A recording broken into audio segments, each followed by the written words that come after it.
بسم اللہ الرحمن الرحیم۔ ایک سیدزادی اور ایک یہودی کا خوبصورت واقعہ۔ سینکڑوں سال پہلے کی بات ہے، بلخ کے علاقے میں سخت قحط پڑا۔ وہاں پر کھانے پینے کے لیے کوئی فصل، کوئی چیز نہ تھی۔ وہاں کے لوگ ہجرت کر کے سمرقند کے علاقے میں آ گئے۔ سمرقند پہنچ کر وہاں پہ مسجدوں کے ساتھ مہمان خانے بنے ہوتے تھے۔ کچھ لوگوں نے وہاں قیام کیا۔ ان میں ایک سیدزادی بھی آئی۔ ایک سادات کا خاندان تھا۔ اس کے ساتھ اس کی 3 بیٹیاں تھیں۔ وہ اپنی بیٹیوں کو مسجد کے مہمان خانے میں ٹھہرا کر باہر نکلی اور اس علاقے کے ایک سیٹھ اور رئیس شخص کے پاس پہنچی۔ دروازہ کھٹکھٹایا، اندر سے ایک آدمی باہر آیا تو وہ سیدزادی بولی کہ بلخ کے علاقے میں شدید قحط کی وجہ سے ہم لوگ ہجرت کر کے سمرقند آئے ہیں۔ سب لوگ اس بات کو جانتے ہیں۔ ہمارے پاس نہ رہنے کو گھر ہے، نہ کھانے کے لیے کچھ سامان ہے اور نہ پہننے کے لیے لباس ہے۔ ہماری کچھ مدد کیجیے۔ تو وہ آدمی بولا، تم ہو کون؟ تو سیدزادی اس کے قریب ہو کر بولی، میں ایک سیدزادی ہوں، نبی صلی اللہ علیہ وآلہ وسلم کے خاندان سے ہوں۔ وہ آدمی بولا، میں کیسے یقین کر لوں کہ تم سیدزادی ہو؟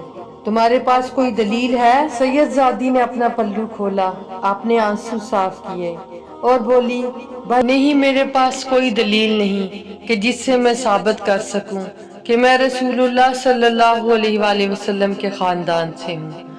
اللہ تمہارا بھلا کرے۔ اور وہ اپنا پلو کھول کر آنسو صاف کرتے ہوئے وہاں سے چلی گئی۔ تو بستی کے لوگوں نے سیدزادی کو بتایا، یہاں پر ایک یہودی ہے، وہ بہت سخی ہے، بہت سخاوت کرتا ہے، آپ اس کے پاس جاؤ۔ چنانچہ یہ سیدزادی اس یہودی کے دروازے پر گئی۔ وہاں کچھ لوگ بیٹھے ہوئے تھے۔ انہوں نے انتظار کیا۔ جب وہ لوگ چلے گئے تو پھر اس یہودی کے قریب ہوئی اور بولی کہ میں مجبور اور بے بس ہوں، میری تھوڑی مدد کرو۔ تو وہ یہودی بولا، بی بی آپ کون ہیں؟ سمرقند کی اتنی آبادی نہیں ہے کہ میں پہچان نہ سکوں، آپ کو پہلے کبھی دیکھا نہیں، آپ کہاں سے آئی ہیں؟ تو وہ سیدزادی بولی کہ میرے بارے میں نہ ہی پوچھو تو اچھا ہے۔ اور وہ یہودی بولا کہ اگر آپ بتا دیتی تو بہت اچھا ہوتا۔ اس پر وہ سیدزادی بولی، بلخ کے علاقے میں شدید قحط سالی کی وجہ سے ہم ہجرت کر کے آپ کے علاقے سمرقند میں آئے ہیں۔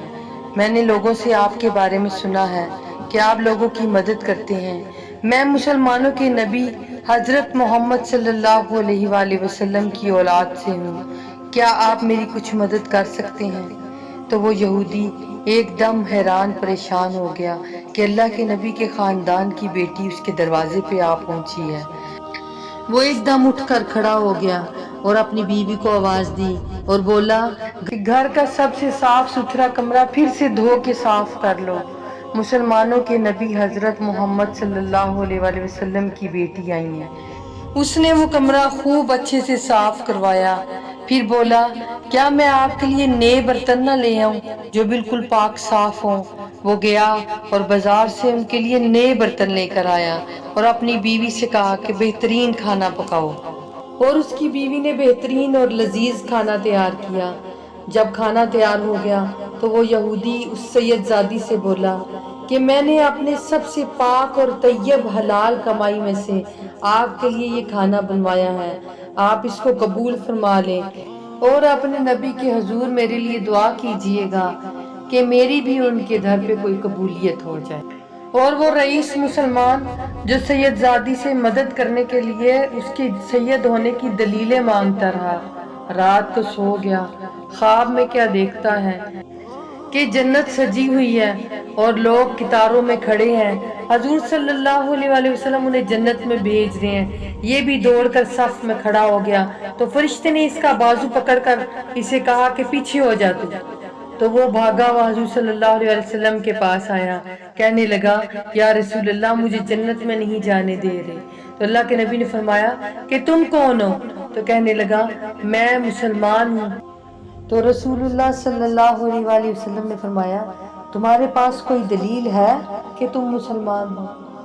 فرمایا کہ اگر میری بیٹی تیرے دروازے پر آ ہی گئی تھی تو اس سے تو دلیلیں مانگتا رہا۔ چلے جاؤ یہاں سے۔ صبح ہوئی تو اس کی آنکھ کھلی تو اٹھ کر بھاگا اور اس سادات کے خاندان کو سمرقند کی گلیوں کے کونے کونے میں ڈھونڈتا رہا۔ آخر کار ڈھونڈتے ڈھونڈتے اس کو پتہ چلا اور وہ غیر مسلم کے دروازے پر جا پہنچا۔ دروازہ کھٹکھٹایا، اندر سے وہ شخص باہر آیا تو اس نے کہا کہ اللہ کا واسطہ دے کر کہتا ہوں کہ وہ سادات کا گھرانہ جن کی کل تو نے نوکری کی ہے وہ مجھے دے دے اور ان کی نوکری کے بدلے میں 11 گنا تجھے دیتا ہوں۔ تو اس پر وہ شخص بولا، کل اگر تم بات کرتے تو کل معاملہ کچھ اور تھا، آج معاملہ کچھ اور ہے۔ اب حالات بدل گئے ہیں اور تو رات کو دیکھ کر آیا ہے، چل بھاگ جا یہاں سے۔ تو اس پر وہ شخص کہنے لگا، مہربانی کرو اور وہ گھرانہ مجھے دے دو، تم غیر مسلم ہو، تمہارا ان سے کیا تعلق ہے؟ تو اس پر وہ شخص بولا، نہیں اب وہ حالات نہیں ہے، غیر مسلم میں کل تک تھا، کل سے میں نے سیدوں سے پیار کیا ہے تو میرے حالات بدل گئے ہیں۔ وہ جو نظارے تو نے رات خواب میں دیکھے ہیں میں نے جاگتی آنکھوں سے دیکھے ہیں، اور تو نے کسی عالم پیر بزرگ سے کلمہ پڑھا ہوگا اور میں نے رسول اللہ صلی اللہ علیہ وآلہ وسلم سے کلمہ پڑھا ہے اور مسلمان ہوا ہوں۔ سبحان اللہ۔ اسلامی واقعات اور احادیث نبی صلی اللہ علیہ وآلہ وسلم کے لیے ہمارا چینل روح اسلام سبسکرائب کیجیے۔ جزاک اللہ۔